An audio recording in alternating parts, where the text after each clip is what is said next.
Ngaku dapat pekerjaan baru. Wardatina Mawa akhirnya buka suara soal cadar. Dikatin jejak Inara. Pekerjaan baru Wardatina Mawa usai kisruh rumah tangga yang menyeret Inara Rusli, janji tak lepas cadar. Ia dipercaya menjadi brand ambasador produk kecantikan milik Dr. Oki Pratama, Bening Skincare. Pengumuman tersebut nampak melalui unggahan di akun Instagram Dr. Oki Pratama, Kamis, 4 Desember 2025.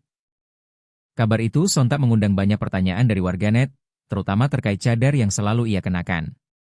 Banyak netizen yang khawatir Mawa akan diminta melepaskan cadarnya demi kebutuhan promosi. Meski menghadapi ujian berupa pengkhianatan, Mawa, begitu sapaan akrabnya menegaskan bahwa satu prinsip yang tak akan ia tinggalkan adalah komitmennya mempertahankan cadar. Hal ini juga jadi perhatian dan dikaitkan dengan Inara karena diketahui Inara Rusli melepas cadarnya pada Mei 2023 dengan alasan darurat untuk bisa bekerja dan menafkahi anak-anaknya setelah masalah rumah tangga dengan Virgon, menegaskan keputusannya karena Allah.